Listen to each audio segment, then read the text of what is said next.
Episode 211. Right then and there, they watched as Lord Grimm and his party, acting as if nothing had happened at all, turned and entered the dungeon. Riverside Willow was hopping mad, but it was too late to stop them. Right at the dungeon entrance, they just turned and were inside in a few steps. Cheng Yilao, however, remained unflappable, watching as Lord Grimm's party entered the dungeon. He simply called out calmly, "Let's begin as well." The three of them, Yanfei, Roy Han, and Shiguang Xuanbing, acknowledged and moved out. Chu Yang, however, was clearly still out of it. Cheng Yilao had to give him a nudge. Chiyan, we're going for the record. Focus. Don't forget why we're here. The five of them entered the dungeon and began advancing with the practiced rhythm they'd honed all day. But Chu Yi'eng, clearly seething with pent-up rage. Once inside the dungeon, he immediately started venting his frustrations on the mobs, throwing the team's rhythm into complete disarray. This guy was clearly going way too hard. Before they'd even entered, Spring's Aunt had already warned him once. This time, however, Spring Chill remained silent. It was Bai Yanfei who couldn't stand it anymore and was about to speak up. But he'd only just called out the guy's name, was cut off by Spring's End. Fine, let him vent. He won't be any good otherwise. Bai Yanfei paused, then thought about Ardo Dong Chuyiargar's personality and let it go. The other two naturally didn't say anything more.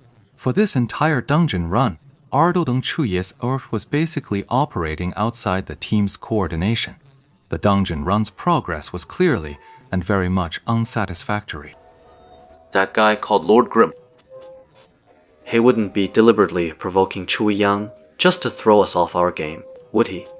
I don't think that's necessary. I don't think that's necessary. A little provocation like this only gets under your skin for a moment.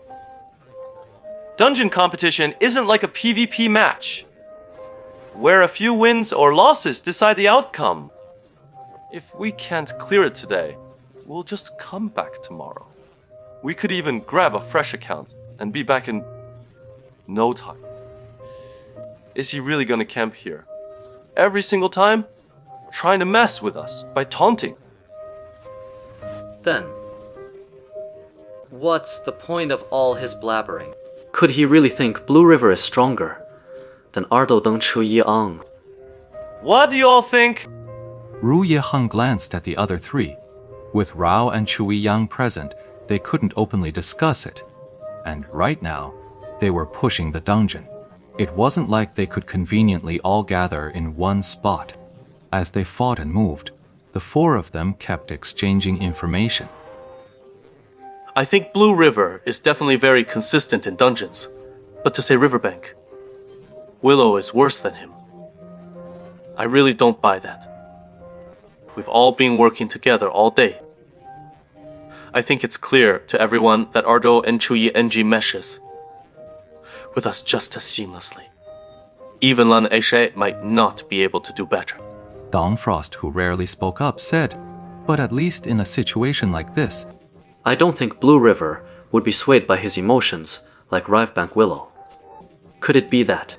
Nightfall Chills was taken aback. He blurted out, ready to voice a deduction. But a sudden repositioning threw him out of sync with the others.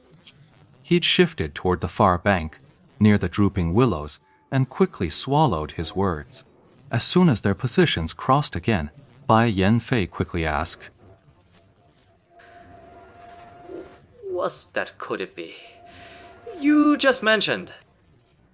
Could it be that Zhen Moxiao's intention in provoking Rao and Chu Yang was just as this guy's shortcomings in this kind of place?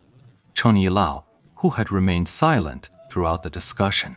Finally, he found his opening to speak. I think you're all overthinking this, he said. It's not that complicated. Rao and Changyang started the provocation, and the other guy just shot back. The three of them were taken aback for a moment.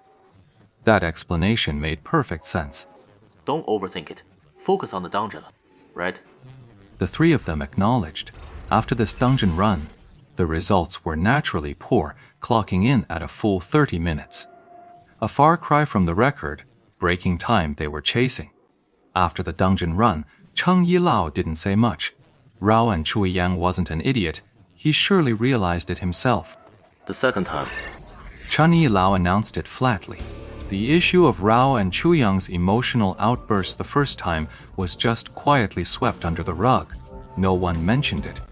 This second run saw Shoreward Willow clearly back to normal, though the dungeon still had its hiccups. A record run demands 100% execution. A single flaw means it's not the limit, and this time more than one person messed up. In a 30-minute run, expecting everyone to play perfectly isn't exactly easy. third time now. Everyone focus up. The last run had its flaws, but with the 5 of them now fully synchronized and executing their coordinated tactics against Tuoya, their time still rivaled the 10th server's record. They were all convinced that once they ironed out those mistakes, they'd definitely hit their peak performance. Alright, let's go. Let's go! They all shouted in unison. This was their third run into the Glazed Lands, and they were pushing forward. A flawless, perfect push. This time, the team truly hadn't made a single mistake. They arrived at the final Bahas Tuoya. This was originally the greatest challenge of the Glazed Lands, yet it had also become the focal point of their intensive training. 18 runs a day.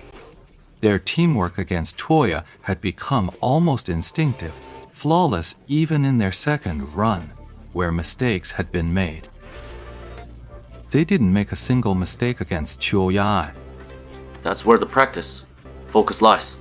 They'd practiced it to perfection, and the final time popped up at 20, 4 minutes, 41 seconds, 46 milliseconds. All 5 of them let out a long sigh of relief. This was exactly the limit score they'd envisioned. They've pushed their technique to the absolute limit. This is the best time they can possibly pull off. To improve it any further, they'd need to upgrade their gear. Lan River wasn't part of the dungeon team this time, but his assigned duties were carried out flawlessly. The moment the new record was posted, the personnel he had arranged for Blue Brook Guild immediately began stirring up discussion on the World Channel. It was to repair the image Blue Brook Guild had lost lately. They'd already done this work when the last record was set. Now they were just striking while the iron was hot. We're pressing our advantage. Lord Grimm, the record is right here, waiting for you to break it. Amidst the flood of messages, one stood out, a blatant, arrogant provocation. This was, of course, the work of Dangling Willow sent from his current character. Still no response from Lord Grimm.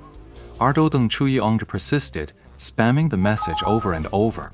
Finally, having gained some wisdom from the earlier incident with guild leader Spring Breeze's B-roll response, Bai Yanfei and the others searched through the chaotic flood of world messages.